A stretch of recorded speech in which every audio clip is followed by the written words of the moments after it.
Why being normal in 2026 makes you poor. You're lying in bed. It's 3 a.m. on a Tuesday in 2026. The room is dark except for the blue glow of your phone screen burning into your retina. You open your banking app, you refresh, there it is, the number. You've finally hit the savings milestone you've been chasing for 3 years. Your chest swells. You did it. You played by the rules. You worked the overtime. You skipped the vacations. You are financially stable. You close the app, smile at the ceiling, and drift off feeling like you've won the game. But here's the catch. You wake up at 7 a.m. and the world has already shifted. Your car insurance premium jumped because risk models changed. Your favorite streaming service bundled 3 channels you don't watch and raised the price by 40%. Your friend invites you to a birthday dinner at a place where appetizers cost $20, and saying no feels like social suicide. You hit the number, but the goalpost moved again. Hitting the milestone feels like a win, but the system is designed to ensure that once you look stable, you become a target. Most people lose it all not because they failed, but because they succeeded too normally. Let's talk about the trap of being normal. In 2026, normalcy is a luxury product you can't afford. We treat financial stability like a finish line, a place you arrive, plant a flag, and relax. But it's not a finish line. It's a foundation, and most people are building castles on quicksand. The average savings rate is hovering near historic lows, not because people are lazy, but because the cost of maintaining a standard life has outpaced wage growth. You have an emergency fund, but one genuine emergency wipes it out because emergency now means replacing a supply chain-dependent appliance that cost triple what it did in 2020. You feel broken because you're doing everything right and staying in the same place. But you're not broken. That's almost everyone right now. The system isn't malfunctioning, it's functioning exactly as intended. It needs you to spend what you make to keep the wheels turning.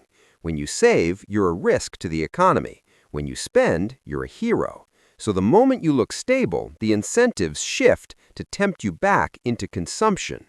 You're not failing at money, you're succeeding at being a consumer in a system that taxes stability. My name is Ted Yellow, and I'm obsessed with how money actually works, not how influencers say it should work. I dig into the mechanics so you don't have to lose your shirt figuring it out. Before we go further, clear disclaimer. This is education and entertainment only, not financial advice. I'm not an advisor, I'm just a guy with a script and a skepticism of banks. Consult a pro for your specific situation. Now let's pop the hood. Here's the shift you need to understand. Phase 1 is the grind to the number. This is survival mode. You say no to everything. You eat rice and beans. You drive the beater car. You feel deprived, but you're winning because you're accumulating. Then comes phase 2. You hit the number. You feel safe. And suddenly the psychological guards drop. You think, I've suffered enough. I deserve this upgrade. That's the emotional shift. But there's an external shift too. Banks and apps love a stable customer. Why? Because stable people have capacity to borrow. You start getting pre-approved offers for credit cards with higher limits. Your insurance agent calls to review your coverage, which means buy more stuff. The system incentives are tuned so most people never wander too far from the edge. They want you comfortable enough to work, but indebted enough to stay. Rewards feel justified after scarcity. You tell yourself the lease on the new car is a reward for your hard work, but it's not a reward, it's a tether. The normal path in 2026 involves subscribing to convenience, financing depreciation, and insuring against every conceivable risk until your monthly overhead eats your freedom.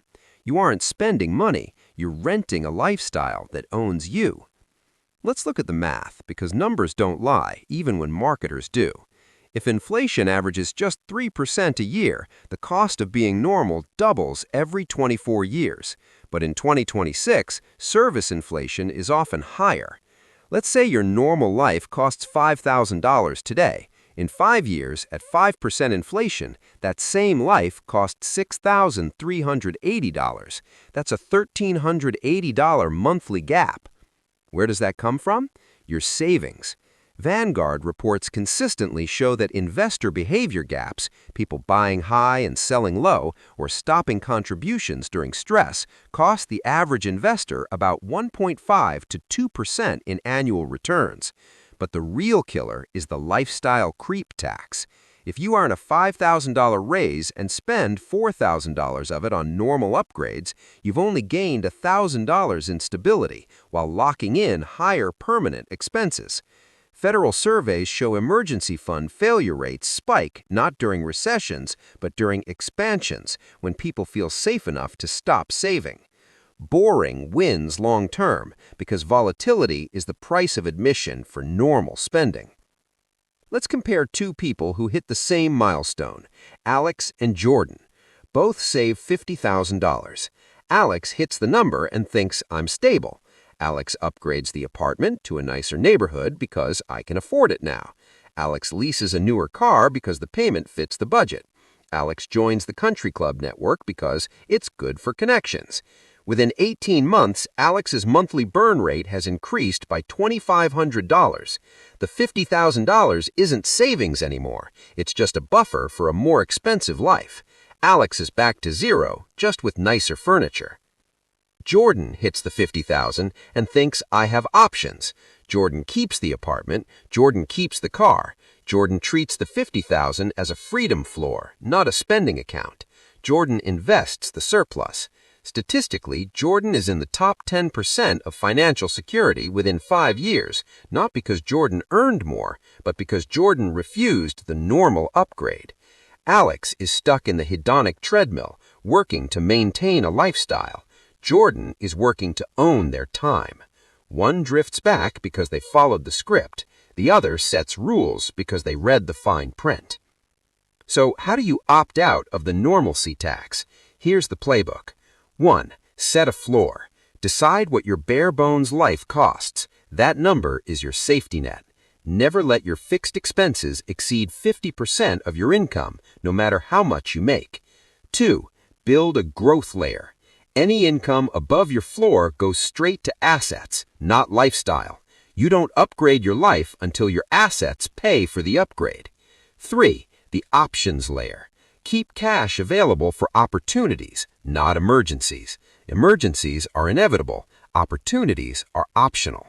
4. Be suspicious of sales. If a bank calls you to offer more credit, hang up. They aren't helping, they're hunting.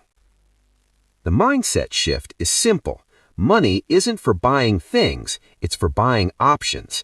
Being normal in 2026 is the most expensive choice you can make because it requires you to constantly spend to prove you belong. Don't do it. Protect your first number like it's the floor, not the finish line. Stay weird, stay solvent. I'll see you in the next one.